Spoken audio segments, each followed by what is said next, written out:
सोचिए जरा, केरल में हफ्तों से बारिश में खड़ा एक ब्रिटिश F-35B फाइटर जेट, दुनिया का सबसे एडवांस लड़ाकू विमान माना जाता है ये। हाँ, और हालत ऐसी जैसे कोई लावारिस स्कूटर पड़ा। तस्वीर तो देखी होगी सबने, और सवाल भी बहुत उठे हैं। बिल्कुल। तो चलिए आज इसी पर बात करते हैं कि आखिर ये माजरा है क्या। जरूर। देखिए, ये विमान आया था 14 जून 2025 को तिरुवनंतपुरम। भारत यूके की एक जॉइंट एक्सरसाइज चल रही थी, ऑपरेशन हाई मास्ट। हाँ, ऑपरेशन हाई मास्ट। और ऑफिशियली तो यही कहा गया कि भाई मौसम खराब था और फ्यूल भी कम हो गया था, इसलिए लैंड करना पड़ा। ये तो सीधी सी बात लगती है, लेकिन क्या कहानी इतनी ही सीधी है? हमारे पास जो जानकारी है वो तो कुछ और भी इशारा कर रही है। सही कह रहे हैं, मतलब दो अलग अलग बातें सामने आ रही हैं। क्या ये बस एक टेक्निकल प्रॉब्लम और खराब मौसम का कॉम्बिनेशन था, या फिर जैसा कुछ सोर्सेस इशारा कर रहे हैं, इसके पीछे कोई गहरी चाल थी, जैसे भारत के एयर डिफेंस सिस्टम को टेस्ट करने की कोशिश। बिल्कुल। तो आज हम इन्हीं अलग अलग एंगल्स को खंगालेंगे, जो भी जानकारी हमारे पास है उसके आधार पर। ठीक है, तो पहली थ्योरी क्या कहती है? ये जासूसी या प्रोबिंग वाली? हाँ, एक सोर्स है, अमित सेन गुप्ता का वीडियो है शायद। उसमें यह बताया गया है कि F-35B को जानबूझकर इंडियन एयर डिफेंस की सीमा के पास भेजा गया था।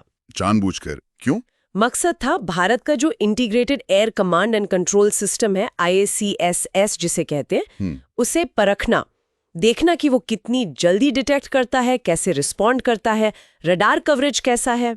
अच्छा, मतलब एक तरह की पैसिव जासूसी, बिना कोई नुकसान पहुंचाए बस देखना कि सिस्टम कैसे काम करता है। हाँ बिल्कुल, पैसिव सूपिंग या जासूसी कह सकते हैं। और इस थ्योरी के मुताबिक हुआ ये कि जैसे ही विमान भारतीय सीमा के पास आया, IACS ने उसे न सिर्फ पकड़ा बल्कि उस पर एक इलेक्ट्रॉनिक लॉक लगा दिया। इलेक्ट्रॉनिक लॉक F-35 पर? ये तो बड़ी बात है। हाँ, दावा यही है।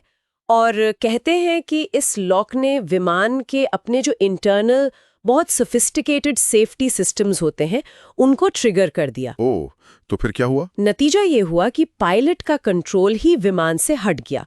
सिस्टम खुद ही एक तरह से कहिए लॉक हो गया, फ्रीज हो गया। पायलट का कंट्रोल चला गया। ये तो बहुत सीरियस सिचुएशन है। बिल्कुल। और फिर विमान का जो ऑटोमेटिक इमरजेंसी प्रोटोकॉल था वो एक्टिवेट हो गया और उसने तिरुवनंतपुरम में लैंडिंग की।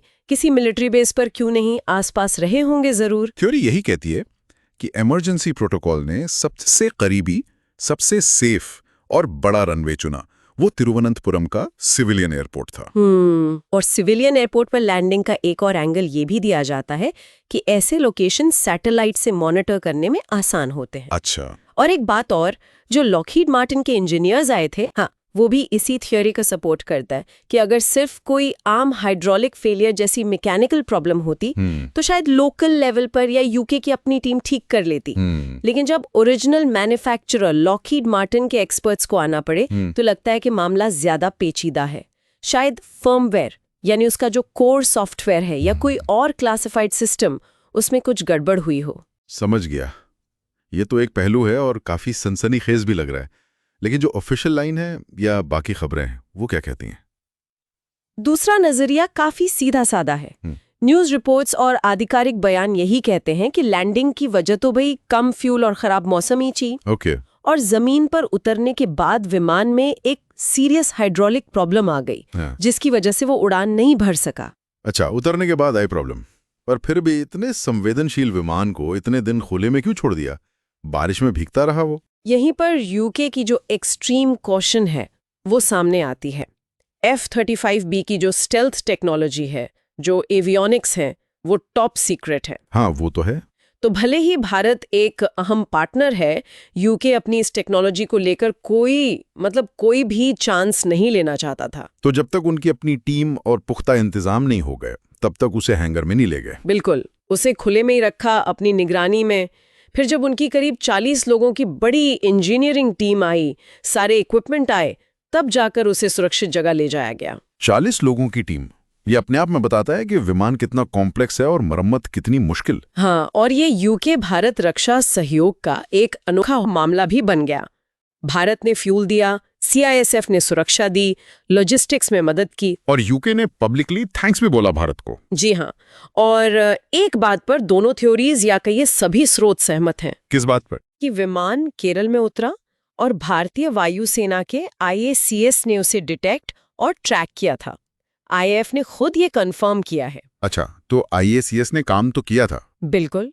तो कुछ तथ्य तो स्पष्ट है। लैंडिंग हुई, IAF ने ट्रैक किया, मरम्मत के लिए बड़ी एक्सपर्ट टीम लगी और यूके अपनी टेक्नोलॉजी को लेकर बेहद प्रोटेक्टिव था। और अब इसे वापस ले जाना, वो भी आसान नहीं लग रहा। क्या आप C-17 ग्लोबमास्टर से ले जाने की बात सच है? देखिए, वो बिल्कुल आखिरी ऑप्शन होगा। किसी विमान को, खासकर F-35 जैसे विमान को डिसमेंटल करना, मतलब उसके पंख अलग करना, सिस्टम डीएक्टिवेट करना, फिर उसे खास तरीके से पैक करना, बहुत झंझट का काम लगता है। बहुत ज्यादा। ये टेक्निकली बहुत मुश्किल है, महंगा भी बहुत है और इसमें सुरक्षा के रिस्क भी हैं। तो कोशिश तो यही होगी कि इसे यहीं ठीक करके उड़ाकर ही ले जाया जाए। तो अभी क्या स्टेटस है? क्या मरम्मत चल रही है? हाँ, ताज़ा खबर यही है कि विमान को तिरुवनंतपुरम एयरपोर्ट पर ही एक MRO फैसिलिटी है, मतलब मेंटेनेंस, रिपेयर, ओवरहॉल की जगह, उसके हैंगर में शिफ्ट कर दिया गया है। अच्छा, तो आप खुले में नहीं है? नहीं, अब वो हैंगर में है। ये शायद 27-28 जून के आसपास हुआ। ब्रिटिश टीम काम कर रही है, लेकिन कब तक ठीक होगा, कब वापस जाएगा, इसकी कोई पक्की तारीख अभी नहीं है। तो कुल मिला के ये घटना सिर्फ एक प्लेन की इमरजेंसी लैंडिंग नहीं है। ये दिखाती है कि दुनिया की सबसे एडवांस्ड मिलिट्री टेक्नोलॉजी भी कैसे अप्रत्याशित मुश्किलों में फंस सकती है। लॉजिस्टिक, सुरक्षा प्रोटोकॉल, कितना कुछ जुड़ा होता है। हाँ, और सवाल वही है, क्या ये सिर्फ एक तकनीकी खराबी थी जो किसी भी मशीन में आ सकती है, या फिर ये मॉडर्न इलेक्ट्रॉनिक वॉरफेयर का कोई छुपा हुआ पहलू है जिसका पता हमें शायद कभी न चले? ये सोचने वाली बात है। और ये भी कि जब ऐसे 5वीं पीढ़ी के फाइटर जेट्स अपने होम बेस से इतनी दूर ऑपरेट करते हैं, तो उनकी डिप्लॉयमेंट और मेंटेनेंस में कितनी लेयर्स ऑफ कॉम्प्लेक्सिटी होती है ना? बिल्कुल। टेक्नोलॉजी कितनी भी आगे बढ़ जाए, जमीनी हकीकत और उसे संभालने की चुनौतियां हमेशा रहती हैं। ये घटना उसी नाजुक बैलेंस का एक उदाहरण है।